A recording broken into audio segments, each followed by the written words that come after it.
ወወልድ ወመንፈስ ቅዱስ አሐዱ አምላክ። በስመ አብ ወወልድ ወመንፈስ ቅዱስ አሐዱ አምላክ። በስመ አብ ወወልድ ወመንፈስ ቅዱስ አሐዱ አምላክ። በባሕሩ ሞት በመንግሥቱ ሽረት የሌለበት ነፋሳት ሳይነፍሱ ቀላያት ሳይፈሱ ብርሃናት ሳይመላለሱ ሐመልማላት ሳይበቅሉ ምድርና ሰማይ ሳይታይ ከፍጥረት በፊት ሲመሰገን የኖረ ዓለምን በማይመረመር ጥበቡ የፈጠረ ትንኝንም እንኳ ሳይዘነጋ የሚመግባት ሥጋችንን ለብሶ ያዳነን መድኃኒታችን ኢየሱስ ክርስቶስ በልባችን አስበን በአንደበታችን ተናግረን ስለማንፈጽመው ስለ ቸርነት ሥራው ስሙ የተመሰገነ ይሁን። እግዚአብሔርን የወለደችልን ከጨለማው የወጣንበትን ብርሃን ያወጣችልን ምስራቃችን ተርበን የነበረችው ነፍሳችን የጠገበችባት መሶበ ወርቅ እናታችን ቅድስት ድንግል ማርያም ወላዲተ አምላክ ለእርሷም እንደሚገባ ምስጋና ይድረሳት። ሊቃውንተ ቤተ ክርስቲያን፣ አባቶች፣ መምህራን፣ በየማዕረጋችሁ ካህናት፣ ዲያቆናት፣ የእግዚአብሔር ቤተሰቦች፣ አባቶች፣ እናቶች፣ ወንድሞች፣ እህቶች፣ ሕፃናት አንድ አምላክ በሚሆን በአብ በወልድ በመንፈስ ቅዱስ ስም እንደምን አደራችሁ? እንደምን ቆያችሁ? እንደምን ሰነበታችሁ? ኃጢአታችን ይቅር ብሎ በቸርነቱ በቅዱስ አደባባዩ የሰበሰበን የአባቶቻችን አምላክ ሕያው እግዚአብሔር ስሙ የተመሰገነ ይሁን። እስከዚች ሰዓት ስላደረሰን ክብር ምስጋና ይገባል። ሲያን ጊዜ ሁላችሁም እግዚአብሔር ይመስገን በሉ። ደግማችሁ በሉ። ደግማችሁ በሉ። አዎ እኛ ከፋ ስላልነው እሱ አማረ ብሎ ስለሚያመጣው፣ እኛ አማረ ስለምንለው እሱ ይከፋል ብሎ ስለሚያስቀረው ስለ ሁሉም ነገር እግዚአብሔር ይመስገን። አሜን በሉ። በመካከላችን ተገኝቶ ባለን ደቂቃ እንዲያስተምረን ቅዱስ ፈቃድ ሆነልን። የምንማማርበት የትምህርታችን ቃል ኦ ስሉስ ቅዱስ አብ ወወልድ ወመንፈስ ቅዱስ ባረክ በሕዝብከ ፍቁራን ክርስቶሳውያን በሚለው ርዕስ ነው የምንማማረው። እንዲያዛችሁ አጠር አደርገዋለሁ። ምንድን ነው? ልዩ ሦስት ሆይ የሚፋቀሩ ወገኖችህን ባርክ የሚል ነው። እስኪ በሉላችሁ። ልዩ ሦስት ሆይ ልዩ ሦስት ሆይ የሚፋቀሩ ወገኖችህን ባርክ። ወገኖችህን ደግማችሁ በሉ አንድ ጊዜ ሁላችሁ። ልዩ ሦስት ሆይ ልዩ ሦስት የምትሆን ልዩ ሦስት የምትሆን አብ ወልድ መንፈስ ቅዱስ ሆይ አብ ወልድ መንፈስ ቅዱስ ሆይ የሚፋቀሩ ወገኖችን ባርክ። ወገኖችህን ሦስት እናድርገው። ዛሬ ሥላሴ አይደሉ? ልዩ ሦስት የምትሆን ልዩ ሦስት የምትሆን አብ ወልድ መንፈስ ቅዱስ ሆይ አብ ወልድ መንፈስ የሚፋቀሩ ወገኖችን ባርክ። አዎ ይሄ ቅድም ቅዳሴ ስናስቀድስ በቅዳሴ ሐዋርያት ላይ መሀል ላይ የተጸለየልን ጸሎት ነው። ቅዳሴ ላይ ሥጋ ወደሙ በሚከብርበት የሚጸለይ ትልቅ ጸሎት ነው። ጸሎተ ቡራኬ ይባላል። አባቶቻችን ወንጌል ተነቦ ካበቃ በኋላ ቅዳሴው ከፍሬ ቅዳሴ ደርሶ እዚያ ሲደርስ ልዩ ሦስት የምትሆን አብ ወልድ መንፈስ ቅዱስ ሆይ የሚፋቀሩ ወገኖችህን ባርክ ብለው ይባርኩናል። እያንዳንዱ ቡራኬ 42 ቡራኬ አለ ቤተ ክርስቲያን ውስጥ። 21ዱ የውስጥ ነው፣ 21ዱ የውጭ ነው። በዚያ ሁሉ 42 ቡራኬ ተባርከን ነው ኃጢአታችን ስርየት የሚያገኘው። አባቶቻችን እየወጡ እየገቡ ዙሪያውን የሚያጥኑት የሚዞሩት ቀላል እንዳይመስላችሁ። ኢያሱ 7 ጊዜ ዙሮ አጥኖ የኢያሪኮን ግንብ እንዳፈረሰ አባቶቻችንም ስብሐት ወክብር ለስሉስ ቅዱስ እያሉ ያጥኑና እዚያ በኋላ ሲገቡ እግዚአብሔር አምላኬ በከመ ናልከ ቅድመ ኢያሪኮ በእደ ኢያሱ ገብርከ ወልደ ነዌ ከማሁ አንሕብ ጥቅመ ኃጢአቴ ወኃጢአቶሙ ለሕዝብከ በእደ ኃጥእ ገብርከ እያለ ካህኑ ይገባል። ምንድን ነው? አቤቱ እግዚአብሔር አምላካችን ሆይ አንተ በአገልጋይ በነዌ ልጅ በኢያሱ አድረህ የኢያሪኮን ግንብ እንዳፈረስክ በእኔም በኃጢአተኛው ባሪያ በአገልጋይ በካህኑ ማዕጠንትና ዕጣን ዑደት በዚህ የእኔንና የወገኖችን የክርስቲያኖችን የኃጢአት ግንብ አፍርስላቸው እያለ ሲዞር የኃጢአታችን ግንብ ይደመሰሳል። እየተዞረ የሚታጠነው ክርስቲያኖች መቅደስ ስለሆኑ ነው። የእግዚአብሔር መቅደስ ስለሆኑ ነው። ዛሬ እየፈረስን ያለነው፣ እየተቀሰፍን ያለነው፣ መቅሰፍት እየታዘዘብን እያለ ነው መቅደስነታችን እየተውነው ስለመጣን። ቅዱስ ጳውሎስ አለ የተአምሩኑ ከመ አንትሙ ታቦቱ ለመንፈስ ቅዱስ፣ እናንተ የእግዚአብሔር መቅደስ መሆናችሁን አታውቁምን ይላል። እያንዳንዳችሁ አባቶችም፣ እናቶችም፣ ወንድሞችም፣ እህቶችም፣ ሕፃናትም ሁላችሁም መነኮሳትም፣ ያገባችሁትም፣ ብቸኞችም ሁላችሁም የእግዚአብሔር ቤተ መቅደስ መሆናችሁን አታውቁምን? የማን ቤተ መቅደስ ነው ያልኳችሁ? በሉ እንጂ የማን ቤተ መቅደስ? ሁላችሁም የእግዚአብሔር ቤተ መቅደስ መሆናችሁን ታውቃላችሁ? እስቲ የሚያውቅ እጁን ያውጣ። የእግዚአብሔር ቤተ መቅደስ መሆኔን አውቃለሁ። ጥሩ ብላችኋል። እንግዲህ ከዘለቃችሁ ቀጥ የምጠይቀው ጥያቄ ነው። ምን ተመልከቱ። ሁላችሁም በሉ እስኪ የመንፈስ ቅዱስ ቤተ መቅደስ መሆናችሁን አታውቁምን? በምን የተሰራ ቤተ መቅደሶች ነው? በእንጨት የተሰራ አይደለም። በድንጋይ የተሰራ አይደለም። በአፈር የተሰራ አይደለም። በክርስቶስ ደም የተሰራ ቤተ መቅደሶች ነው። በክርስቶስ ደም የታነጽ ሃይማኖት መሰረታችን፣ ፍቅር ግድግዳችን፣ ተስፋ ጣራችን የሆን ቤተ መቅደሶች ነው። መሰረታችን ሃይማኖት ነው። አብ ወልድ መንፈስ ቅዱስ ተብሎ በዘያንቀለቅል ሃይማኖት ይጸናል። ምስየንስ ነክ ዘንተ ቅዱሰ ስብሐተ ዘዋንከ ነዚያት ሃይማኖት ዘይትሐሰቱ፣ የማይለወጥ የማይናወጥ እንክርዳድ የሌለበት መናወጥ የሌለበትን በአንተ ማመንን የሰጠህን አቤቱ ለአንተ ሶስተኛ ጊዜ ምስጋናን እናቀርባለን ይላሉ አባቶቻችን። የማይለወጥ የማይናወጥ የማይሞት የማይታመን ሃይማኖት ያለ በዚያ ላይ የቆምን ቤተ መቅደሶች ነን። አብ መሰረት፣ ወልድ ግድግዳው፣ መንፈስ ቅዱስ ምን የሆነልን ጣራ የሆነልን። በዚያውም ላይ የብቻ አይደለም በራችን ሥላሴ የሆኑ ቤተ መቅደሶች ነው። ለቤተ ክርስቲያን ሥላሴ አናቅጽ አንትሙ እንዳለ ሊቁ የቤተ ክርስቲያን በሮቿ ሶስት ናቸው።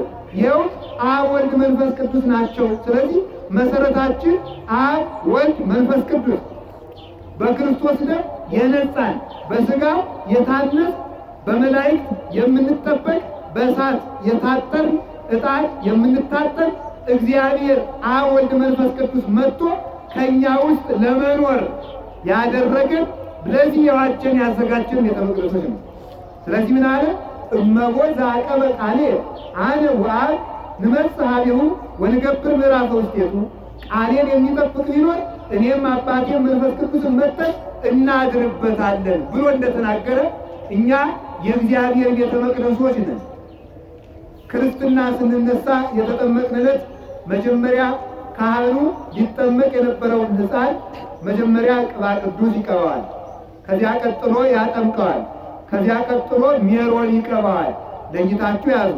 መጀመሪያ ቅባ ቅዱስ፣ ቀጥሎ ያጠምቀዋል። ከዚያ በኋላ ሜሮን ይጠምቀዋል፣ ይቀባዋል። አባቶች ሲተረጉሙ በፍትሐ ነገሥት የሚላሉ ተመልከቱ። መጀመሪያ ቅብ ቅዱስ ሲቀባው የመጀመሪያ ሲቀባው ምን ይሆናል? ንጉሥ ሊመጣ ሲል የተጠረገ ቤት ይመስላል። ሲያጠምቀው ንጉሥ ሊመጣ ሲል የተነጠፈ የተጎዘጎዘ ቤት ይመስላል። ሜሮን ሲቀባው እቀባከ በስመ አብ እቀባከ በስመ ወልድ እቀባከ በስመ መንፈስ ቅዱስ ብሎ ሲቀባው ያን ጊዜ ንጉሥ ከነሰራዊቱ የሰፈረበት ቤት ይመስላል። ንጉሡ ማን ነው? እግዚአብሔር። እግዚአብሔር በርሱ ሰራዊቱ እነማን ናቸው? መላእክት፣ ነቢያት፣ ሐዋርያት፣ ሰማዕታት፣ ደናግል፣ መነኮሳት። እነዚህ ቅዱሳን መጥተው ከእኛ ጋር ይሰማራሉ። እግዚአብሔር ከእኛ ማደሪያ ተመልከቱ። ሰማይ ወምድር ለሰማይ ወምድር ዘኢያገምሮ ይላል አረጋዊ መንፈሳዊ። ሰማይና ምድር ተመልከቱ ማደሪያ የማይሆኑት እግዚአብሔር ነገር ግን በንጽህና የተጠበቀ ልቡና ማደሪያው ይሆናሉ። ሰማይና ምድር የማይችሉት እግዚአብሔር እኛን ማደሪያ አደረገ። በዚህ መቅደስ ጸሎት ይደረግበታል። ወንበዴ ዋሻ መሆን የለበትም። ቤተ የሰብ የተጸሎት ትሰምዕ ቤቴ የጸሎት ቤት ነው የተባለ እኮ ህንፃው ብቻ አይምሰላችሁ። እናንተ ራሳችሁ የጸሎት ቤቶች ናችሁ። የጸሎት ቤቶች ነው። ልቡናችሁ ነገር እግዚአብሔርን የሚያወጣ የሚያወርድ መከራ ክርስቶስን የሚያንሰለስል ወዘይነብብ ጽድቀ በልቡ እንደተባለ የእግዚአብሔር ነገር የመንግስተ ሰማያት ፍቅር በልቡናችሁ የሚወጣባችሁ የሚወርድባችሁ የጸሎት ቤቶች ነው እንጂ የነገር ቤት አትሁኑ፣ የርኩሰት ቤት አትሁኑ፣ የወንበዴ ዋሻ አትሁኑ። ማለት የአጋንንት ዋሻ አትሁኑ። ስለዚህ ተመልከቱ፣ የእግዚአብሔር ቤተ መቅደስ ነን ካላችሁ ከቤተ መቅደስ ይሰረቃል? ተናገሩ። አንዳንድ ጊዜ ሌባ ሲመጣማ ይሰረቃል አይደል እንጂ አይሰረቅም ነበር። ከቤተ መቅደስ ይሰረቃል? እናንተም እግዚአብሔርን አትስረቁት። በዓይናችሁ ከፍ ዝቅ ስታረቁ ሰረቃችሁት፣ ቤተ መቅደሱን አበላሻችሁት። በጆሮአችሁ ሐሜት ስታዳምጡ ቤተ መቅደሱን አበላሻችሁት። እግራችሁ ካልሆነ ቦታ ሂዶ ሲውል ቤተ መቅደሱ ተበላሸ።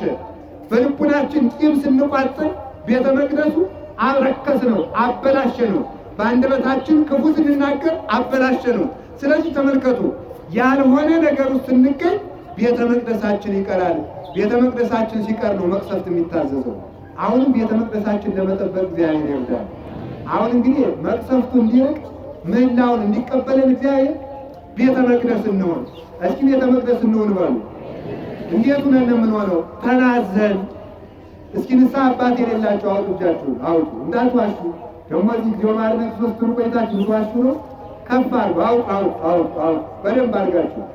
ቤተ መቅደሱ መጠረግ አለበት። ንስሐ ስንገባ ተናዘን ስንጨርስ ያን ጊዜ ቤተ መቅደስ ሆን ማለት ነው። ቤተ መቅደስ ስንሆን እግዚአብሔር በእኛ ላይ በረከቱን ያሳድራል። አጋንንት ሊቀርቡ አይቻላቸውም። እግዚአብሔር እንኳንስ እግዚአብሔር ባለበት ቅዱሳን ባሉበት ሰይጣን ማደር አይቻለውም። አንድ አባ ብሶይ ይባላል። ታዲያ የእሳቸው ደቀ መዝሙር እንጀራ ሲበላ መቁኑን ሲበላ እሳቸው ከባት ነው የሚኖሩ። ሲበላ መቁኑን ሲቆነን ውሎ ሲበላ መቁኑን ማለት የመነኮሳት ውለው አንድ ጊዜ የሚመገቧት ድርሻ ድርጓቸው ማለት ነው። ሲበላ ሰይጣን እንግዳ እየመሰለ እየመጣ ይበላበታል። እየበላበት ሲያስቸግረው አይ ምሳ ሊበላ ሲል ደህና ዋላችሁ ይላል ሰይጣን መጥቶ። አሁን አባ ብሶይ ሰይጣን እንግዳ እየመሰለ እየመጣ እንደሚበላበት አወቀና ዝም አለው። አባቴ አቤት። እንጀራ ስበላ አንድ እንግዳ ሰውዬ እየመጣ ግጥም አድርጎ እየበላብኝ ረሃብ ሞትኩኛል ነው። አዎ በል እንግዲህ መጥቶ በምሳ ሰዓት ደህና ዋላችሁ ሲል ብሶይ አለ በለው። ብሶይ አለ በሉ እንጂ ሁላችሁ እንደገና በሉ ማን አለ? ብሶይ አለ ሲለው ኋላ ያ ሰይጣን እንደለመደ በምሳ ሰዓት መጣና ደህና ዋላችሁ ሲል ብሶይ አለ አለው። ብሶይ እያለ እያለቀሰ እንደ ጢስ ተኖ ጠፋ ይላል። እንኳንስ እግዚአብሔር ባለበት ቅዱሳን ባለበት ሰይጣን መግባት አይቻለውም። ስለዚህ አሁን የምንፈራው በሽታን በሉት ጦርነትን በሉት አጋንንት የሚያመጡት መቅሰፍት ሁሉ እግዚአብሔር ባደረበት ሰውነት ላይ መግባት አይቻላቸውም። እንዳይቻላቸው እኛ መቅደስ እንሆን። እኛ ከፈረስን የሚያፈርሰን በሽታ ይጨምራል። አሁንም ቢሆን መቀነስ የሚቻለን በምንድን ነው? ተሰብስበን በመበተናችን ብቻ አይምሰላችሁ። ምህላው ጥሩ ነው፣ ጸሎቱ ጥሩ ነው። ግን ተመልከቱ፣ የቀረችን አንዲት ነገር አለች። ያችውን መቅደሱን ማጥራት፣ ልቡናችን መታረቅ ይጠበቅብናል፣ መናዘዝ ይጠበቅብናል። አሁንም እኮ ከጎንደር መቅሰፍቱ የራቀልን ብሶይ አለ ብለን ነው። ምን ማለታችን ነው? አብየ እግዚእ አሉ ማለታችን ነው። አሁን አብየ እግዚእ አጥር ነው ለጎንደር። ከጎንደር እባቡ፣ ጊንጡ፣ ዘንዶ፣ ዝንጀሮ፣ ጅቡ፣ አንበሳው እንዳይገባ ነብር እንዳይገባ እንዳወገዙ በሽታም አይጥ ነው፣ በሽታም እባብ ነው፣ በሽታም ዝንጀሮ ነው፣ በሽታም ጅብ ነው። ይሄ ሁሉ እንዳይመጣ እነሱ ከጎንደር አስወጥተውልን ነው እንጂ በእኛ አቅም ተጠብቀን አይደለም። አሁንም የአባቶቻችን ጸሎት ይጠብቃል በሽታው ሲመጣ። ስለዚህ ደህና ዋላችሁ ሲል ወደ ጎንደር አቡነ አብየ እግዚእ አሉ እንለዋለን። እንደገናም ደግሞ እዚህ የቆምንበት ቦታ ላይ ያለንበት ምህላው ከሚደረግበት ቦታ ላይ ሁላችሁም ታውቁታላችሁ። በንጉሱ በአቤቶ ፋሲል ጊዜ ያን ጊዜ ተመልከቱ፣ መብረቅ እየወጣ እየወረደ ሲያስቸግራቸው አልመጀመሪያውኑ ተመልከቱ፣ በሽታ እየመጣ እንቅጥቅጥ እየመጣ ሲያስቸግራቸው መጀመሪያውኑ ያ በሽታው እንቅጥቅጡ ስቃዩ እየመጣ ግንቡን የሚያንጹትን እየፈጀ ሲያስቸግራቸው ምን ላድርግ ብለው ሲጸልዩ አስቀድሞ የተገለጠላቸው ጎንደርን እንዲመሰርቷት እንዲያቀኗት የተገለጣቸው ግርማ እንዳንበሳ ጽሕሙ እንደ በረዶ ነጭ የሆነ መልኩ እንደ መልአክ የሚያምር ቀድሞ ጎንደር እንደገቡ የተገለጠላቸው ጻድቅ ነበረ። ያ ተገልጦ የሚካኤልን ታቦት ስራና መቅሰፍቱ ይቆምልሃል፣ ግንቡም ይታነጻል አላቸው። ከዚያ በኋላ ሚካኤል ተሰራ፣ ፊት ሚካኤል ተባለ።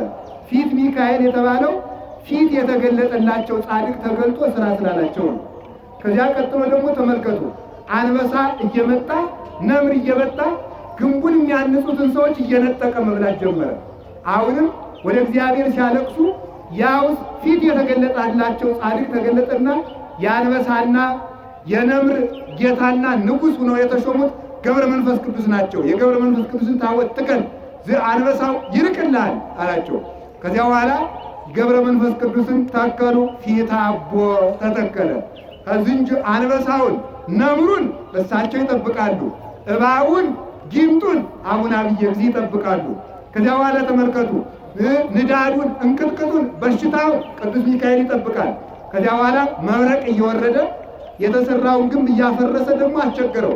በል እንግዲህ የእናትና የልጁን ታቦት ቀኝና ግራ አድርገህ ስራ፣ መብረቁ ይቆምልሃል ብሎ ያ የፊተኛው ጻድቅ ተገልጦ ነገረ ለንጉሱ። ከዚያ በኋላ ተመልከቱ፣ ይሄው አደባባይ ኢየሱስና ግምጃ ቤት ማርያምን ጎንና ጎን አድርገው ሰሩ። መብረቁም ቆመ፣ ግንቡም ተፈጸመ። እኛም ያሰብነው እንድንፈጽም መቅሰፍቱ እንዲቆም የጌታችን መድኃኒታችን ኢየሱስ ክርስቶስ ቸርነት የድንግል ማርያም ረዳትነት አይለየን። ከዚያ በኋላ የመጨረሻው ዛሬ አሁን እዚህ የተሰበሰብንበት ያ ጻድቅ ሊያርፍ ሲል አፄ ፋሲል ያጠፋት ጥፋት ብትኖር እንደ ግለሰብ ሰው ይሰናከላል፣ አፈር ነውና ለዚያ ንስሐ እንዲገቡ መክሮ ያ ጻድቅ በል እኔን እንግዲህ ከአደባባይ ኢየሱስ ከደጀ ሰላሙ በስተምስራቅ ቅበረኝ፣ እኔ ከተቀበርኩበት ቦታ ላይ ምህላ የተደረገ እንደሆነ እንኳን ጎንደር በዚያ ምህላ ዓለም ይጠበቃል ብሎ ይህንን ቃል ሰጣቸው። ያ ጻድቅ የወሲ ስለተቀበረ እዚህ ላይ ምህላው እየተደረገ ጎንደር ከጦርነት ይነሳባታል፣ ትታወካለች፣ ይበጠብጧታል፣ ሁሉም ይመጣል፣ በሽታውም ይመጣል፣ መቅሰፍቱም ይመጣል። እዚህ እየቆምን ያ ጻድቅ አለ፣ አቡነ አብየ እግዚእ አለ አሉ፣ ቅዱስ ጊዮርጊስ አለ፣ ቅዱስ ሚካኤል አለ፣ እመቤታችን ማርያም አለች፣ አቡነ ተክለ ሃይማኖት አሉ፣ ክርስቶስ አለ እያል ከጎንደር ስናስወጣው እንኖራለን። ከዚህ የተቀበሩት የቅዱሳን አምላክ ከኢትዮጵያም ጠራርጎ እንዲወጣ እግዚአብሔር ፈቃዱ ይሆንልን። እንግዲህ አሁን እግዚአብሔር ያሳያችሁ፣ ክርስቶስ ያመልክታችሁ። እስካሁን ተጠብቀን ታቦተ ሕጉ እየወጣ በዓል እየተከበረ እንዲህ እየተሰበሰበ በቤተ ክርስቲያን እየተገኘ ማን ጠብቆን ይመስላችኋል? የቅዱሳኑ ጸሎት ጠብቆን ነው። ትናንት የጠበቁን አባቶቻችን ረድኤታቸው ዛሬም አለ። እኛም ደግሞ የአባቶቻችን ረድኤት እንዳይለየን መቅደስ እንድንሆን እግዚአብሔር ፈቃዱ ይሁንልን። ንስሐ ግቡ፣ ሰምታችሁ ዝም ማለት አትውደዱ። በመጨረሻው ትምህርቷን ልተርጉማትና እጨርሳለሁ። ኦ ስሉስ ቅዱስ አብ ወልድ ወመንፈስ ቅዱስ ባርክ ሊበዝምከ ፍቁራን ክርስቶሳውያን በበረከተ ሰማያውያን ወምድራውያን። ልዩ ሶስት የምትሆን አብ ወልድ መንፈስ ቅዱስ። ልዩ ሶስት ማለት ምን ማለት ነው? ዛሬ ሥላሴ ናቸው። እስኪ ሥላሴ በሉ። አዎ ልዩ ሶስት የምትሆን ማለት ማለት ነው። እስኪ አንድ ጊዜ ሁላችሁ ልዩ ሶስት በሉ። ምን ሶስት ነው ያላችሁ? እንደገና በሉ እስኪ። ልዩ ሶስት አብርሃም፣ ይስሐቅ፣ ያዕቆብ ስንት ናቸው? ሶስት በሉ እንጂ ግን አንድ ናቸው አይደለም። የየራሳቸው ነፍስ አላቸው እኮ፣ የየራሳቸው እግር አላ፣ የየራሳቸው እግር አላቸው እኮ። እሱ ብቻ አይደለም። የአብርሃም ነፍስ ለይስሐቅ ነፍስ አትሆንም፣ ለያዕቆብ ነፍስ አትሆንም። የይስሐቅ ነፍስ ለአብርሃም ነፍስ አትሆንም፣ ለያዕቆብ ነፍስ አትሆንም። የያዕቆብ ነፍስ ለአብርሃም ነፍስ አትሆንም፣ ለያዕቆብ ለይስሐቅ ነፍስ አትሆንም። በየራሳቸው ነፍስ ይሆናሉ። ሥላሴ ግን በአንድ ልብ ያስባሉ በሉ። በአንድ ቃል ይናገራሉ። በአንድ መንፈስ ቅዱስ ሕያው ይሆናሉ። ስለዚህ ምን ተባሉ? ልዩ ሶስት ሲሆኑ ልዩ ሶስት ነው። አብርሃም ይስሐቅ ግን በሶስት ልብ ያስባሉ፣ በሶስት ነፍስ ይኖራሉ፣ በሶስት ሥጋ ይኖራሉ፣ በሶስት አካላት ይኖራሉ። ሶስት ሲሆኑ አብርሃም ይስሐቅ ያዕቆብ አንድ መሆን አይቻላቸውም። ሥላሴ ግን አንድ ሶስት ሲሆኑ አንድ ስለሆኑ ልዩ ሶስት። እስኪ ልዩ ሶስት በሉ። ጳውሎስ በሉ። ጳውሎስ፣ ጢሞቴዎስ፣ ስልዋኖስ ስንት ናቸው? ግን አንድ ናቸው። ሥላሴሳ ሶስት ሲሆኑ ስንት ናቸው? አንድ ናቸው። ሌላ ደግሞ ልንገራችሁ። ሶስት ተመሳሳይ መጠን ያላቸው የወርቅ ሳንቲሞች ብንሰራ መልካቸውም አንድ ነው፣ የተጻፈባቸውም አንድ ነው፣ መጠናቸውም አንድ ነው። ሶስት ናቸው ግን አንድ ናቸው በሉ እንጂ። ምክንያቱም አንዱ በአንዱ ውስጥ አለ የለም። ሥላሴ ግን አብ በራሱ አካል እያለ በወልድ አካል ውስጥ በመንፈስ ቅዱስ አካል ውስጥ አለ። ወልድ በራሱ አካል እያለ በአብ አካል ውስጥ በመንፈስ ቅዱስ አካል ውስጥ አለ። መንፈስ ቅዱስ በራሱ አካል እያለ በአብ አካል ውስጥ በወልድ አካል ውስጥ አለ። ቅዱስ ዮሐንስ ሊቀ ጳጳሳት ዘእስክንድርያ እንዲህ ብሎ ይናገራል። ንሕነሰ ንትአመን ከመ አብ ህልው በወልድ ወመንፈስ ቅዱስ ወልድ በወልድኒ ህልው በአብ ወመንፈስ ቅዱስ ወመንፈስ ቅዱስኒ ህልው በአብ ወበወልድ። አብ በወልድ በመንፈስ ቅዱስ እንዳለ እናምናለን። ወልድ በአብ በመንፈስ ቅዱስ እንዳለ እናምናለን። መንፈስ ቅዱስ በአብ በወልድ እንዳለ እናምናለን። ባለቤቱም ጌታችን መድኃኒታችን ኢየሱስ ክርስቶስ እንዲህ አለ፣ ለግብሬ እመኑ ከመ ታእምሩ ወትጠይቁ ይተአምንሙ ከመ አነ በአብ ወአብ ብየ። ተመልከቱ፣ ከመ አነ በአብ ወአብ ብየ ወዝኒ ቃል ዘአነ ነገርኩክሙ አኮ ዘማብየ ዘነበብኩ አላ አብ ዘሃሎ ብየ ውእቱ ይገብሮ ለዝንቱ ግብር አለ። ምን ማለት ነው? እኔ በአብ እንዳለው አብም በእኔ እንዳለ አታውቁምን አለ። ተመልከቱ፣ እኔ በአብ እንዳለው አብ በእኔ እንዳለ አታውቁምን? እኔ በአብ እንዳለው ማለት ለአብ ቃሉ ሁኜ በሰማያት እንዳለው አብ በእኔ እንዳለ ማለቱ አብ ደግሞ የእኔ ልብ ሆኖ ከእኔ ጋር እንዳለ አታውቁምን ብሎ ስለተናገረ ልዩ ሶስት። እስኪ ልዩ ሶስት በሉ። ሶስት ባለጸጎች ደግሞ ቆይ ልንገራቸው። ሶስት ባለጸጎች እኩል ቤት አላቸው፣ እኩል ብር አላቸው፣ እኩል ዕድሜ አላቸው፣ እኩል ሀብት አላቸው፣ እኩል ሹመት አላቸው። እነዚህ ስንት ናቸው? ሶስት በሉ። ኧረ በሉ። እነዚህ ገብረ ማርያም፣ አስካለ ማርያም፣ ወለተ ማርያም ቢባሉ እነዚህ እኩል ሀብት ቢኖራቸው ግን ያንዱ ሀብት ለአንዱ ይሆናል በሉ እንጂ። የሶስቱ ሀብት ለየራሳቸው ነው። ሥላሴ ግን ለየራሳቸው መንግስት የላቸውም፣ ለየራሳቸው መለኮት የላቸውም፣ ለየራሳቸው ባህሪ የላቸውም፣ ለየራሳቸው ፈቃድ የላቸውም። ያ ፈቃድ የወልድ ነው፣ የመንፈስ ቅዱስ ነው። የወልድም አልቦ ዘይብሎ አብ ለወልዱ ዘዚአየ ወዝ ዘዚአከ ወዝ ዘመንፈስ ቅዱስ አብ ለወልድ አብ ለወልድ ወልድ ይሄ የኔ ድርሻ ነው፣ ይሄ ደግሞ ያንተ ነው፣ ያኛው የመንፈስ ቅዱስ ነው የሚለው የለውም። ወልድ ደግሞ ዋልወ ዘይብሎ ወልድ ለአብሁ ወልድ ደግሞ ለአባቱ አብ ይህ የኔ ድርሻ ነው፣ ያኛው ያንተ ድርሻ ነው፣ ያኛው የመንፈስ ቅዱስ ነው የሚለው ሀብት የብቻው የለውም። መንፈስ ቅዱስም ዋልወ ዘይብሎ መንፈስ ቅዱስ መንፈስ ቅዱስም ለአብ ይሄኛው የኔ ነው፣ ያኛው ያንተ ነው፣ ያኛው የወልድ ነው የሚለው የብቻው ሀብት የለውም። አሐቲ መንግስት አሐቲ ስልጣን ወአሐቲ ምኩናን፣ አንድ መንግስት፣ አንድ ስልጣን፣ አንድ ፈቃድ፣ አንድ ልብ፣ አንድ ቃል፣ አንድ እስትንፋስ፣ አንድ ሕይወት፣ አንድ ብርሃን፣ አንድ ምክር ሥላሴ ናቸው። እንዲህ አድርገን እናምናለን እንጂ እንደ ሶስት ባለጸጎች አይደሉም። ልዩ ሶስት በሉ። ኧረ በሉ። ምክንያት እንደ ሶስት ባለጸጎች ለየራሳቸው ሀብት የሚከፋፈሉ ያላደሉ፣ አንድ ሀብት ያላቸው አንድ መለኮት የሚሆኑ ልዩ ሦስት በሉ። እንደ አብርሃም እንደ ይስሐቅ እንደ ያዕቆብ ለየራሳቸው ነፍስ ለየራሳቸው ልብ ለየራሳቸው ቃል ሳይሆን አንድ ልብ አንድ ቃል አንድ እስትንፋስ የሆኑ ሦስት አካላት ያላቸው ልዩ ሦስት በሉ እንጂ እንደ ሦስት ዲናር እንደማይገናዘቡ ደግሞ ሲጨፈልቋቸው አንድ እንደሚሆኑ አካላቸው የማይጠቀለል መለኮታቸው የማይከፈል ልዩ ሦስት በሉ ልዩ ሦስት በሉ። ደግሞ ሦስት ነገሥታት በአንድ መንበር እንደሚቀመጡ እንደ ሦስት እኩል ነገሥታት ናቸውን? አይደለም።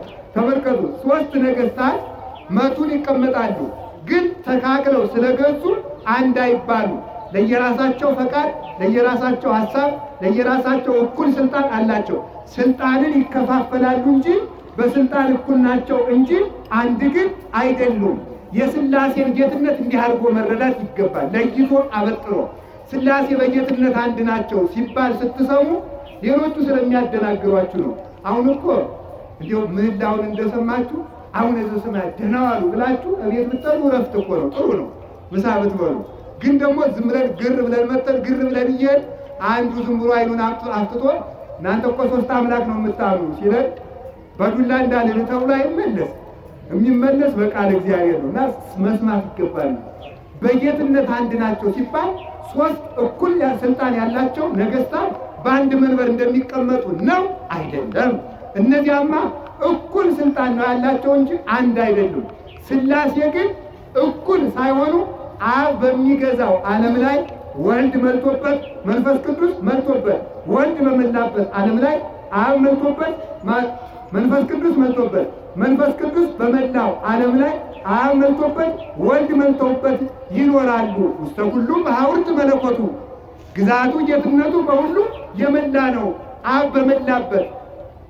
3 መብራቶችን ብታበሩ 3 መብራቶችን በአንድ መብራት ምሳሌው ይሄም ጎደሎ ነው። እንዲሁ ግን ጥቂት ይሻላል። ለምሳሌ 3 መብራቶችን በአንድ ቤት ውስጥ ብታበሩ ከዚያ የ3ቱን ብርሃን ለይቶ ማሳየት የሚችል ሰው አለ እዚህ ውስጥ?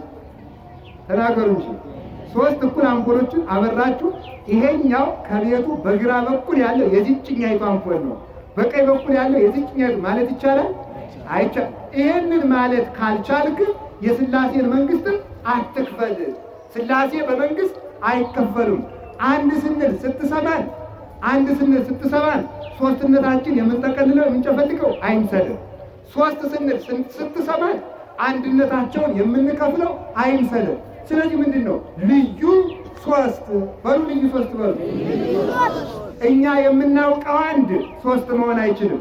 እኛ የምናውቀው 3 1 መሆን አይችልም። ስለዚህ ምን ተባለ? ልዩ 3። ምሳሌ ተመልከቱ።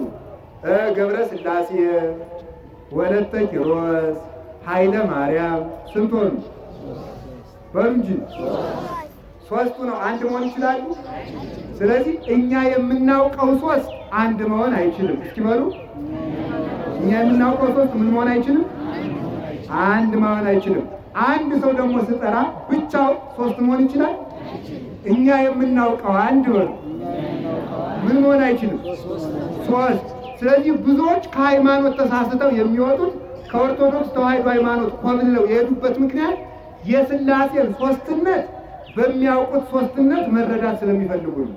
የሥላሴን አንድነት በሚያውቁት አንድነት መረዳት ስለሚፈልጉ ነው። እንደዚያ ደግሞ አይቻልም ፈጽሞ። በምናውቀው ነገር አስልተን ሥላሴን ተረድተን መጨረስ ከቻል ሃይማኖት ሳይሆን ሂሳብ ይሆናል። ለዚህ ነው እግዚአብሔር ትንቢተ ኢሳይያስ ላይ ሲናገር ምን ይላል መሰላችሁ? ሰማይ ከምድር እንደሚርቅ ሐሳቤ ከሐሳባችሁ ምክሬ ከምክራችሁ ይርቃል ብሎ ይናገራል።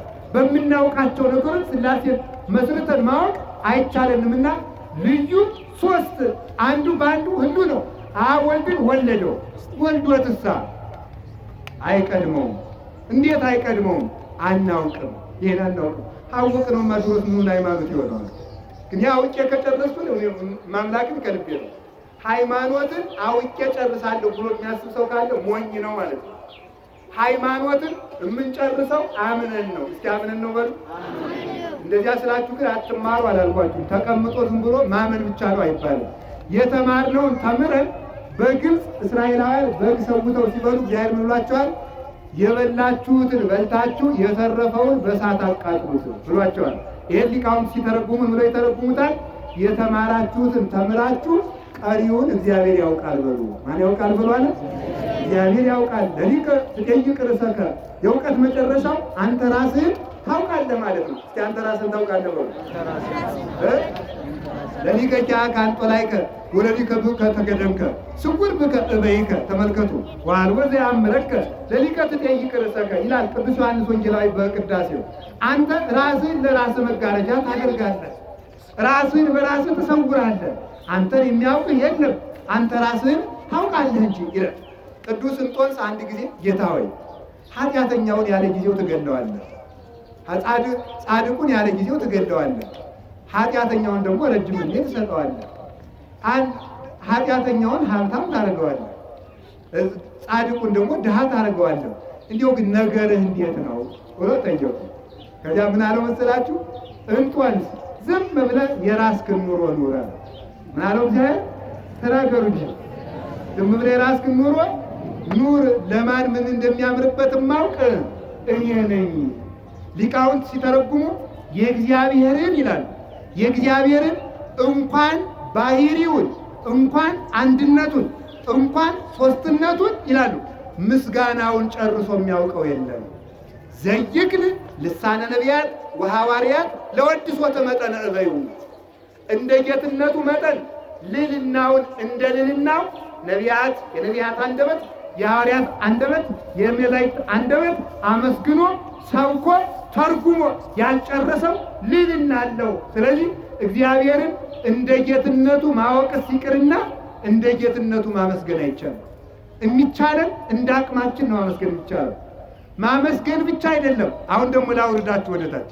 እንኳንስ ጌትነቱን ምስጋናውን ጨርሶ ማወቅ አይቻልም። እንኳንስ ምስጋናውን ጸጋውን ጨርሶ ማወቅ አይቻልም። ምኑን ማወቅ አይቻልም? ጸጋውን። ቅዱስ ጳውሎስ እንዲህ አለ፣ እኩት እግዚአብሔር በእንተ ጸጋው እንተ ይትተረጎማል። ስለማይነገር ስጦታው እግዚአብሔር ይመስገን ሲበሉ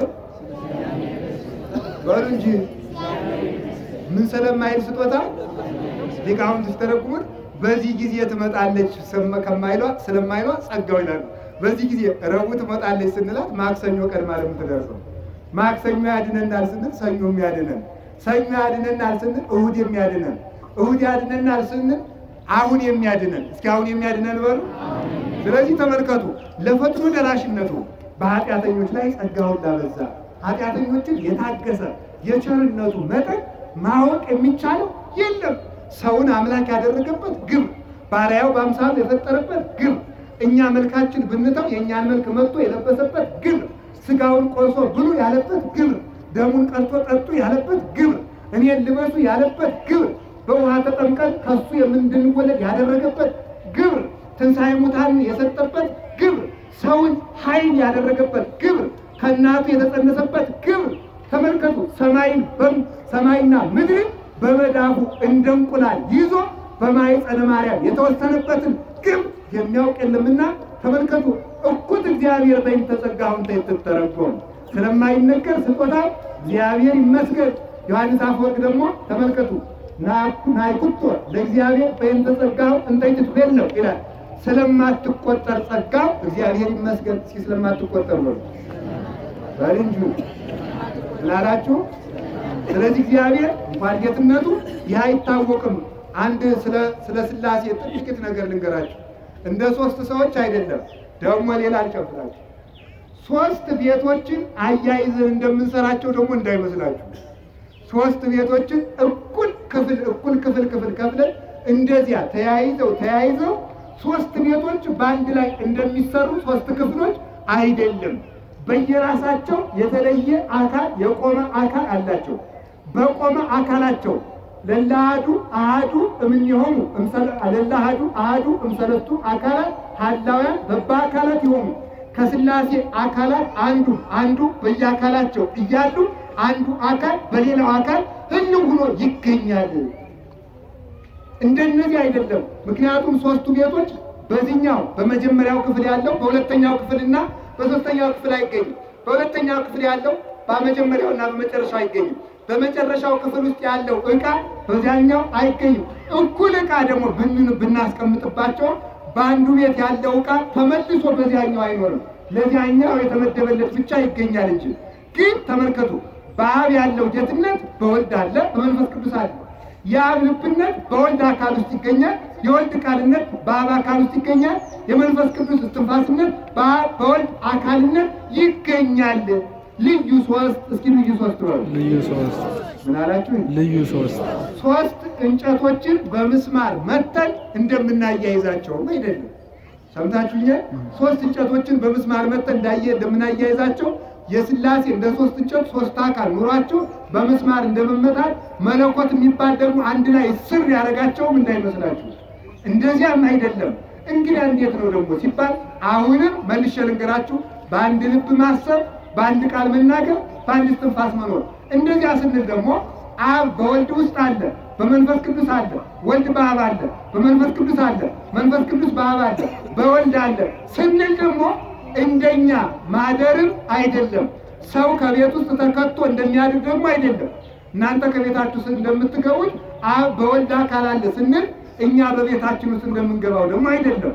ለምንድን ነው የማይሆነው ሲባል እኛ ከቤት ውስጥ ስንገባ አካላችን ከሌላ ቦታ ይታጣል።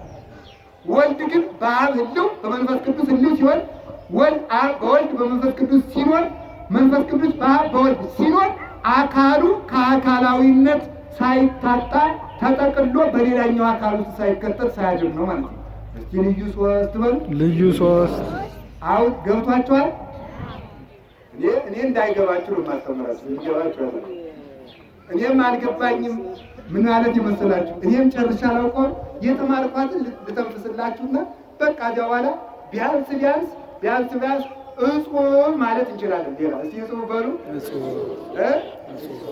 እንዲያው አንድ ነገር ልንገራችሁ። እዚህ ከላሊበላ ትንሽ አለፍ ብሎ አቡነ ዮሴፍ ገዳም ይባላል እና እዚያ አቡነ ዮሴፍ ማለት ዝንጀሮና ሰውን ሽምግልና ይዘው ያስታረቁ አባት ናቸው። ኢትዮጵያዊ ጻድቅ ሰውና ዝንጀሮን ያስታረቁ።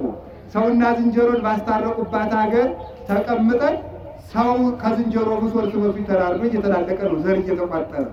ኧረ ዝንጀሮ ዛሬ እንደ ልቡ ነው። ዝንጀሮ እንደ ልቡ ነው። ማምላክ ሲፈልግ ዋልድባ መሄድ ይችላል። ሲፈልግ ማኅበረ ሥላሴ፣ ሲፈልግ ትግራይ፣ ሲፈልግ ኦሮሚያ፣ ሲፈልግ ደቡብ። ዝንጀሮን ማን ያጥርበታል?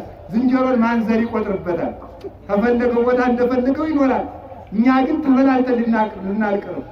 አንዱ እናቱን ሊቀብር ስል በአካባቢው ዝንጀሮ ይበዛልና እናቱን እንዳይቀብር ዘሩ ዝንጀሮ ለቅሞ ሊበላበት፣ እንዳይቀር እናቱ ሙታበት። ሲያለቅስ አቡነ ዮሴፍ ደረሱ። ሲደርሱ ተመልከቱ። እዚያ በኋላ ምን ሆነ ነው እናቴ ሙታ እንዳልቀብር? ያው ተመልከቱ፣ የሞተ ሰውን ቁና ጥሬ ይበልጠዋል እንደሚባለው የዕለት ጉርስ ሆነብኝ፣ ልጅ በምን አሳድጋለሁ አሉ። በልን እጠብቅልሃለሁ ጥሬውን፣ እናት ግን ቀብረንሃል። ሲጠብቁ ቆዩና እናቱን ቀብሮ መጣ። ሲመጣ ዝንጀሮዎችን በግራ ሰዎችን በቀኝ አድርገው አቡነ ዮሴፍ መሀል ላይ ሽምግልና ተቀመጡ። ግንቦት 19 ቀን ነው እረፍታቸው። ከዚያ በኋላ ኢትዮጵያዊ ጻድቅ ናቸው። ተቀመጡና በሉ እንግዲህ እናንተም ልጆቼ ሰዎችን ነው፣ እናንተም ዘር ስትዘሩ ተመልከት፣ ዘርታችሁ ሲያበቃ ስታጭዱ ቀድሙን እንዳትነኩባቸው። አልፋችሁ ታጭዱና አልፋችሁ ጉጭ እያደረጋችሁ ጥቂት እሸተውላቸው። ለነማን? ይኸውላችሁ ዝንጀሮ በታዘነበት ሀገር ዛሬ ለሰው ማዘን ጠፋው። ሰው ቤት ዘግቶ መብላት የከተማ ቤት ይገባል። በቃ ጠርቅማችሁ ቁጭ ብላችኋል። በዚያው ሞት እንዳይጠረቅማችሁ ማምላክን ከልብ አንዳንድ ጊዜ ክፈቱ። ተማሪ እንዲመጣ ከቃሉ ጋር ናችሁ። ሊያርገውላችን ጋር ይሆን በሉ። እናንተም እሸተውላቸው አሉ።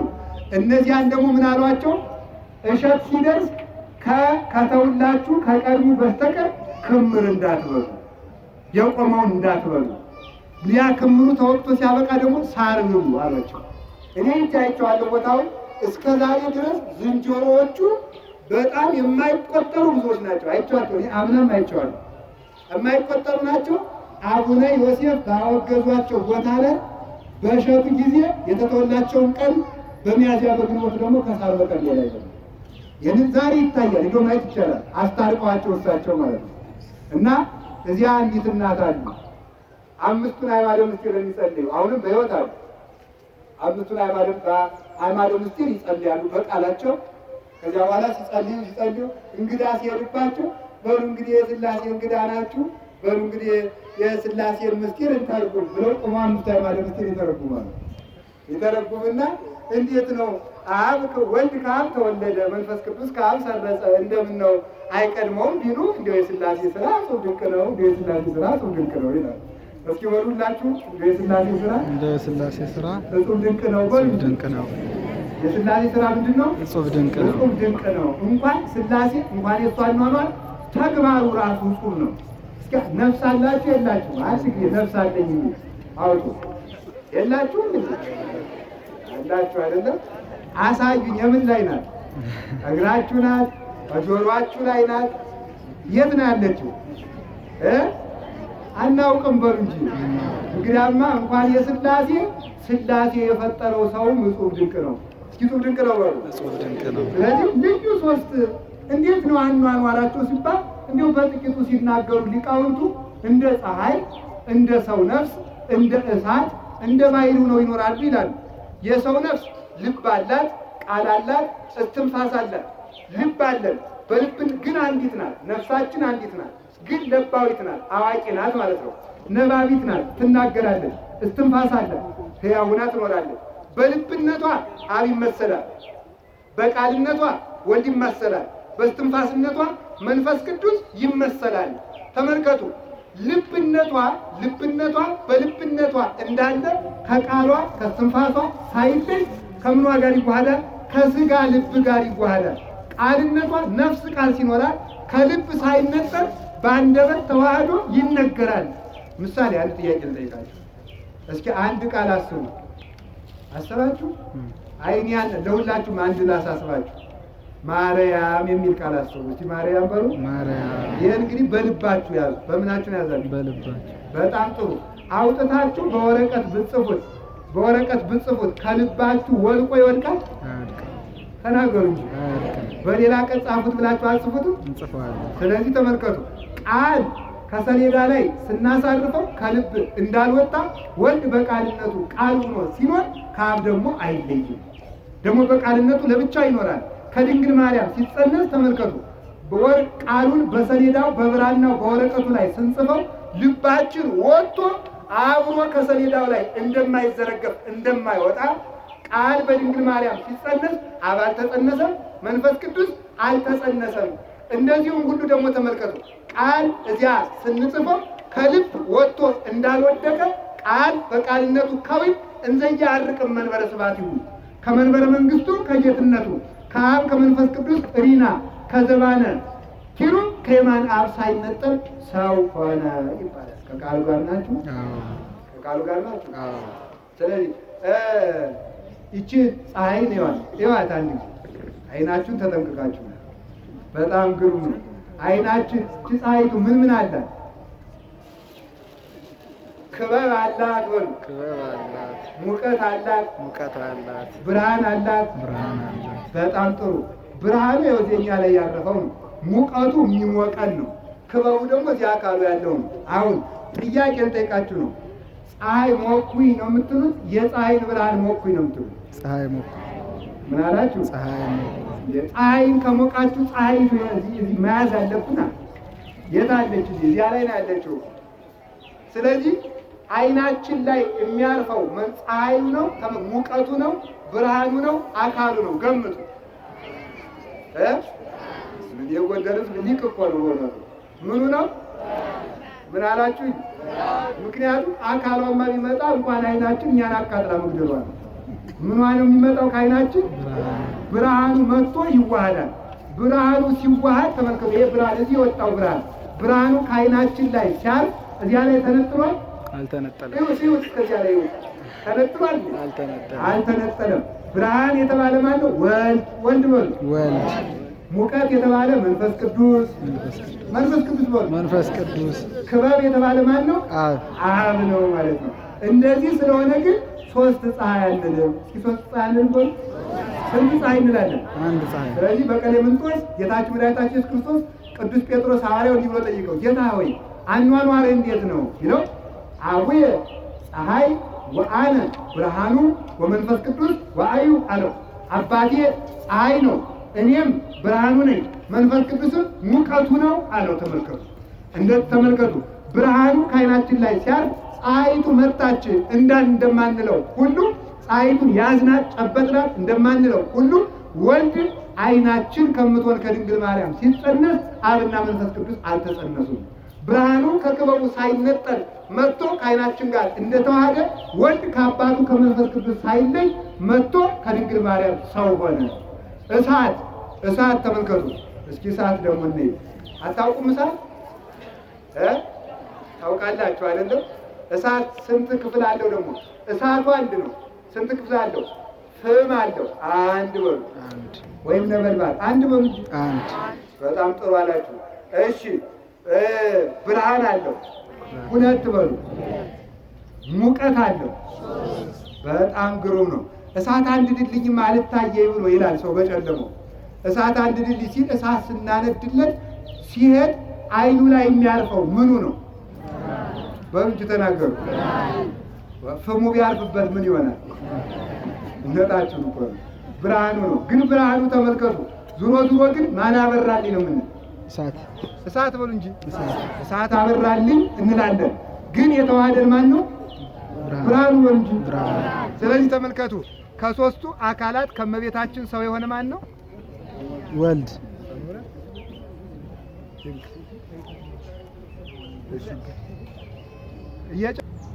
ስለዚህ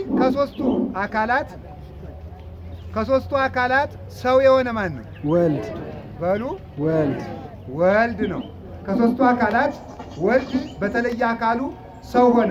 ነገር ግን እሳት አበራልን እንደምንለው ሁሉ ማዳኑን የሰጡን ሦስቱ በአንድየትነት ናቸው። ያዳኑን ሦስቱ በአንድነት ነው። ሥጋ የለበሰ ግን በተለየ አካሉ ወልድ ነው። ስለዚህ ተመልከቱ፣ ይሄ ብርሃኑ መጥቶ ከዓይናችን ላይ ባረፈ ጊዜ ፍሙ መጥቶ ከዓይናችን ላይ አረፈ እንደማንለው፣ ሙቀቱ መጥቶ ከዓይናችን ላይ አረፈ እንደማንለው፣ ወልድ ከድንግል ማርያም ሲወለድ አብና መንፈስ ቅዱስ ሰው ሆኑ አያሰኝም። ነገር ግን አንድ ፀሐይ ናቸው፣ አንድ እሳት ነው። እንደዚህ ስለሆነ ከሦስት የተከፈለ ሦስት እሳት አይደለም፣ አንድ እሳት ነው። ስለዚህ እንዴት ብለህ ትኖራለህ ብሎ ቢጠይቀው እንዲህ ብሎ መለሰለት።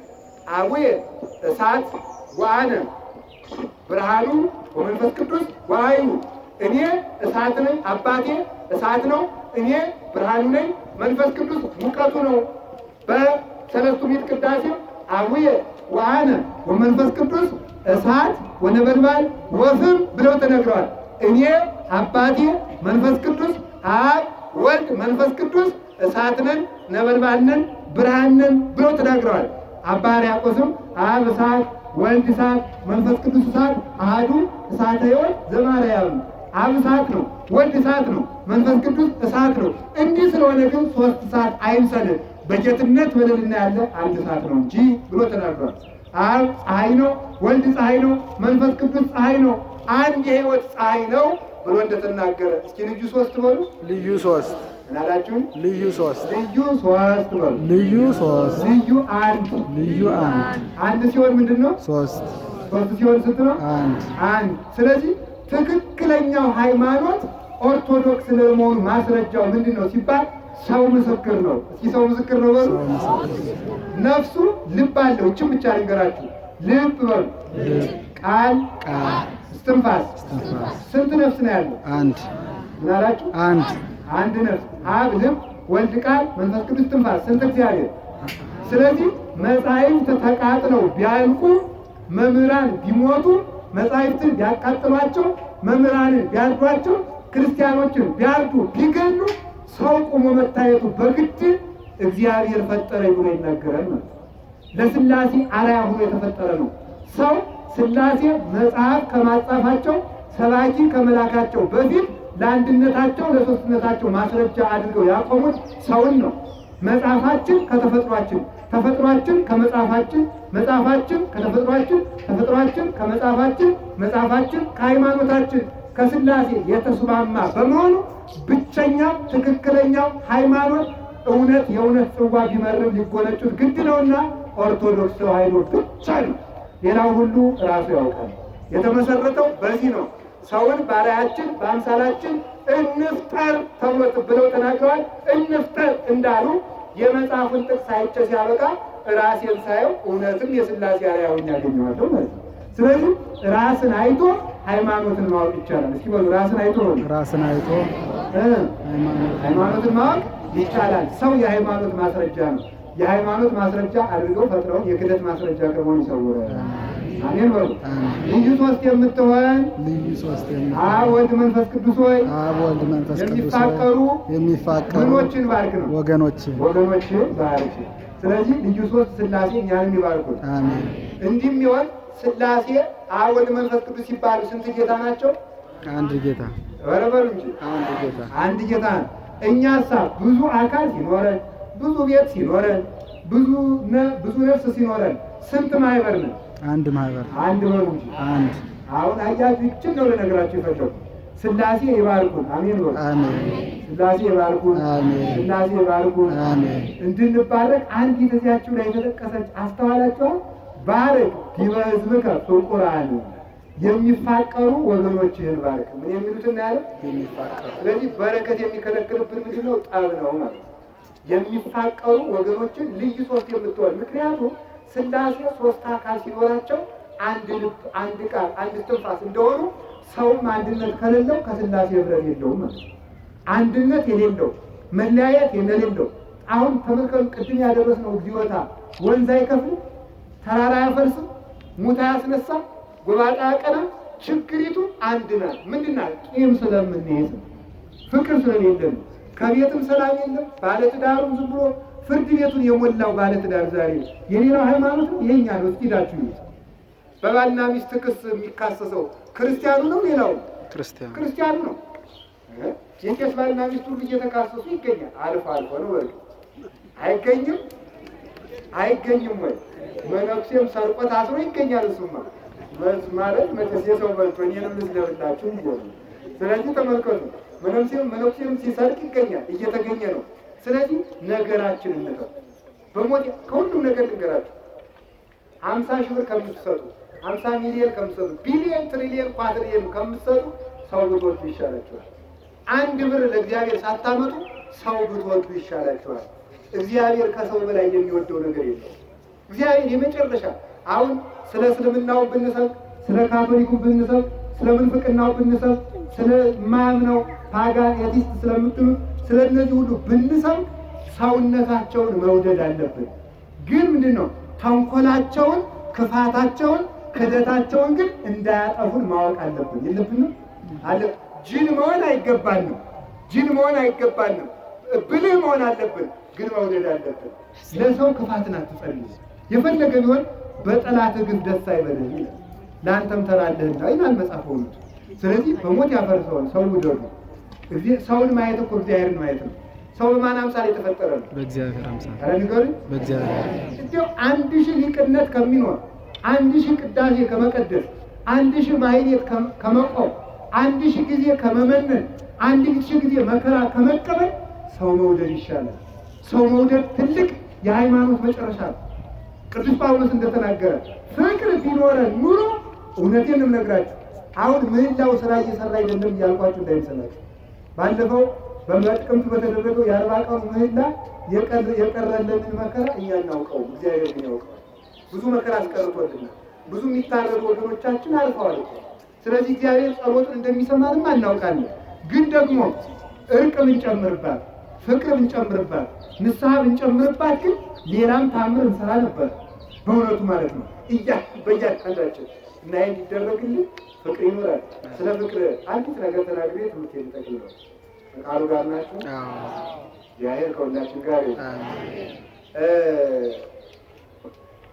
ቅዱስ አባ ብሶይን ህዝቡ ተሰበሰበና አቤት እግዚአብሔርን አሳየን፣ ሁልጊዜ እግዚአብሔር እንዲህ ብሏል እያልክ አትበጥብጠን፣ እግዚአብሔርን ማየት እንፈልጋለን። ይህን እግዚአብሔር የምትለውን እያልክ የምትሰብከንን ነገር አሳየን አሉ። አይጣ ላይ ድረስ እኮ ነው። አሁን እናንተ እንደዚያ ብትሉኝ ምንድን ነው ማለት? እግዚአብሔር ያውቃል አይደል? አስቸጋሪ ጥያቄ ነው። ሙሴ ቢሆን ጥሩ ነበር። እኔ ግን ኃጢአተኛ ስለሆንኩ እናደርጋለን። ሙሴን እስራኤል ግን እግዚአብሔርን አሳየኝ አይባልም። እንዲህ ያለ ጥያቄ ነው። አዛኝን አሁን ተሰብስቦ እግዚአብሔርን አይቼው ማርያም ተገልጣልኝ። ኧረ ጥጋ አላዛኝ ይኖር አይደለም እንዴ? ኖር እኮ ነው። ተመልከቱ። ቆይ ልነግራችሁ ነው ከመጽሐፍ ቅዱስ አውጥቼ። እስራኤል ተሰበሰቡና ሙሴ አቤት ከመዚህ የለክሙ እግዚአብሔር ከመዚህ የለክሙ እያል አታድርቀን፣ እግዚአብሔር እንዲህ ብሏችኋል አትበለን፣ እግዚአብሔር ራሱ ይንገረን አለ። በቃ አትንገረን አንተ እግዚአብሔር እንዲህ ብሏል አትበለን፣ እይትናገረን እግዚአብሔር አለ። ወደ እግዚአብሔር አመለከተ ነው። አዎ ችግር የለም። 3 ቀን ሴቶችም ከባሎቻቸው ባሎችም ከሚስቶቻቸው ይለዩ፣ ሰውነታችሁን ታጠቡ፣ ጾሙ፣ ራሳችሁን አንጹ፣ ከ3 ቀን በኋላ እገለጥላቸዋል፣ ወደ ተራራላቸው ነው እዟቸዋል። ወደ ተራራ ይዟቸው ሲሄድ ተመልከቱ፣ እግዚአብሔር መጣ፣ በጨለማ ውስጥ መጣ። 7 መጋረጃ ተጋረደ፣ ጅም የመጣ ጢስ መጣ፣ ንውጥ ውስጥ ሆነ፣ መብረቅ ሆነ። እስራኤል እንደ ሻሽ ተነጠፉ፣ እንደ ቅጠል ረገፉ፣ ፈሩ። ኋላ እግዚአብሔር ከሙሴ ብርሃን የስንዴ ቅንጣት የምታክል ብርሃን ከግንባሩ ላይ ሳለና ሰደደው። ሄደና ሙሴ ከመዚህ የለክሙ እግዚአብሔር አላቸው። እግዚአብሔር እንዲህ ብሏቸዋል፣ ሙሴ ተገልበብለነ ለዚህ አቅማችን እኮ ተሸፈንልን አሉና አለምን አሉ። ቅድም እንድናያሉ ሙሴ አይናገረን እግዚአብሔር ይናገረን አሉ። መለሱና አቅማቸውን ሲያውቋል እግዚአብሔር አይናገረን ሙሴ ይናገረን። እግዚአብሔር አይናገረን ማን ይናገረን? አቅማቸውን ያውቋታል፣ አውቆባት ማለት ነው። አንድ ቀን ደግሞ አባብስ ወይም ተሰብስበው እግዚአብሔርን አሳየ። እንዴት ላድርግ ጌታዬ ቢል ወደ ተራራው ዛቸው ነው። ወደ ተራራው ሲሄድ ሁሉም ሰው ጠዋት ተነስቶ እግዚአብሔርን ለማየት ሩጭ ሌት ተነስቶ ሳያመልጠን ብሎ እግዚአብሔር ያይ ኋላ ሲያ መንገድ አንድ በቁስል ገብገብ ያለ የነደደ ሽማግሌ መንገድ አለ። ኧረ እኔ ወዴት እየሄዳችሁ ነው? እግዚአብሔር ልናይ እኔንም ሙሰሪ ማየት ፈልጋለሁ። ይረፍድብናል፣ እሱ ጥሎን ይሄዳል። ጥለውት እየሮጠ አባብሶ ያንን መንጋ እየነዳ እንደገብ በኋላ ከዚያ በኋላ ሽማግሌ ነው፣ በገል ተቀጥቅጦ የኖረ ባይታዊ።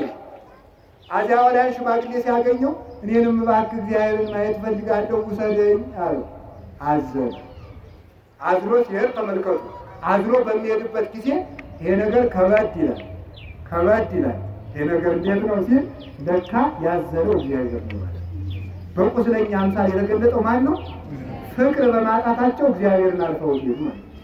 የቆሰለው ወንድማችን፣ የታሰረው ወንድማችን፣ የራበውን ወንድማችን፣ የቸገረውን ወንድማችን፣ ቀን የጣለውን ወንድማችን፣ ብቸኝነት ያስቸግራቸውን ወንድሞቻችን እህቶቻችን አልፈናቸው ችላ ብለናቸው ታረቁን እያሉ እምቢ ብለናቸው ስናልፍ እግዚአብሔርን አልፈነው መሄዳችን ማወቅ አለብን። እግዚአብሔርን የምናልፈው የዚህ ጊዜ ነው። አቡነ ገብረ መንፈስ ቅዱስን በሽማግሌ አምሳል ሥላሴ ተገኝተው አንተ ሽማግሌ ገብረ መንፈስ ቅዱስን ሥላሴ ናቸው፣ እባክህ ዘለንና ወደዚያ ውሰደን። መጀመሪያ አንዱን አዝሎ ይወስዳል። ደግሞ ቀጥሎ ሁለት ኋላ ሲሄድ የመጀመሪያ አብን አዝሎ ሲሄድ ኋላ ምን አለ? 3ቱም ታዝሎ ይገኛሉ። እንዲህ አለው፣ አረጋዊ ደክመሃል፣ በለዚህ ለዚህ ይበቃል አላቸው። ላያቸው ነው እግዚአብሔር ነው የታውቀኛል አሉ። እሳቸው ሽማግሌ መስሏቸው ነው። ተመልከቱ። ከዚያ በኋላ አብ በዘባኑ ወልድ በዘባኑ መንፈስ ቅዱስ በዘባኑ ዘሐዘልዎ በኪዳኑ ገብረ መንፈስ ቅዱስ 3 ገጻተ ዘይዜም አዋከ ስሉ ለኢትዮጵያ ዘተቀበሉ ብሎ ደራሲ የተናገረው ነው። ከዚያ በኋላ የሥላሴ ብርሃን ከገብረ መንፈስ ቅዱስ ጀርባ ላይ እንደ መብረቅ አበራ ይላል። ያ ብርሃን የተገለጠው ከፍቅር ነው። እሳቸው ያዘሩ ሥላሴን ብለው ሳይሆን ሽማግሌ ብለው ነው ያዘሩ። ነገር ግን ማን ሆኖ ተገኘ? ሥላሴ ሆኖ ተገኘ። ስለዚህ ቅዱስ ጳውሎስ ተመልከቱ ምን አለ? ፍቅር ከሌለኝ የመላእክት ልሳን እንኳን ቢኖረኝ ከንቱ ነኝ። ምንድን ነኝ ያለ? ተመልከቱ። ከመሮ ዘይዘበጥ እንደሚደበደብ ከበሮ ነኝ አለ። ከበሮ ያው ሲለፋ አድሮ እኛ ወደ ምሳችን ስንሄድ እሱ ወዲያው ተጋድሞ ቀረ። ማን ቁርስ ቅመስ ይለዋል ወይስ ቅራሪ ጠጣ ይለዋል? ይኸው ከበሮ ሲለፋ አድሮ እኮ ነው ሲደለቅ አድሮ። ስለዚህ እንደዚህ ሁሉ አለ ተመልከቱ።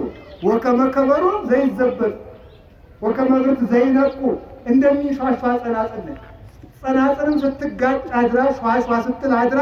ያው እኛ እንግዲህ ወደ ቁርሳችን ስንሄድ ይችን ቅመሽ የሚላት የለም። ስለዚህ እንደዚህ ድካሙ ነበረ። ለከበሮም ለጸናጽልም ድካሙ ነበረ። ልፋቱ አለ፣ መደብደቡ አለ። ፍቅር የሌለው ሰው ቢሰግድ ቢቀጠቀጥ ቢጸልይ ፍቅር ዋጋ የለውም ማለት ነው። እንደ ከበሮ የተባለው ለዚህ ነው። ልፋት ከንቱ ነው። 100 ቀን አክፍለን አንድ የተጣላ ነው ሰው ካለ በዚያ ይከስራል። 100 ሰው ምህላ ገብተን 100 ቀን ምህላ አቅርበን አንድ ጠበኛ ካለ በዚህ እናከስረዋለን። እስኪ ንገራችሁ 100 ጋን ጠጅ ጠምቀን አንዲት ብልቃጥ መርዝ ገዝተን ጠብ ምናደርግባት አድርገን ከሰረ ጨርሱ። ጠጁ ከሰረ፣ ሰርግም ቢሆን ከንቱ ቀረ፣ ተስካርም ቢሆን ከንቱ ቀረ፣ ሁሉም ሞተ ማለት ነው። ለደስታ የተጠመቀው ጠጅ ለሞት ሆነ ማለት ነው። ነገር ይሏችኋል እንደዚያ ነው። ቂም ይሏችኋል እንደዚያ ነው። ከተቀመመ ሽቱ አንዲት ዝንብ ከሞተችበት እንደሚበላሽ ከብዙ ምግባር ውስጥ ቂም ካለ ይበላሻል። እንዲያውም ቅዱስ ጳውሎስ ሲናገር ፍቅር አለ፣ ተመልከቱ፣ ፍቅር ከማይሌት፣ ፍቅር ከቅዳሴ፣ ፍቅር ከአገልግሎት ሁሉ ይበልጣል። እሱ ብቻ አይደለም፣ ፍቅር ወመ ወሀብኩ ኩሎ ንዋዬ፣ የተመልከቱ፣ ገንዘቤን ሁሉ ለድሃ ብሰጥ አለ፣ ፍቅር ከምናኔ ይበልጣል ይላል ዮሐንስ አፈወርቅ። ይህን ይዞ ከምንኩስና ከቤቱና ፍቅር ያለው ሰው ይበልጣል። ተመልከቱ ቅዱስ ጳውሎስ እንዲያውም ወመ ወሀብኩ ኩሎ ሥጋዬ ለውእየተ እሳት፣ ሰውነቴን በእሳት እስከማቃጠል ድረስ መከራ ብቀበል አለ። ይህንን ይዝና ፍቅር ከሌለ ከንቱ ነኝ ያለውን ይዞ ዮሐንስ አፈወርቅ ሲተረጉም ምን ይላል? አየኸው ወዳጄ ፍቅር ከሰማዕትነት በለጠ ይላል። ፍቅር ከምን በለጠ?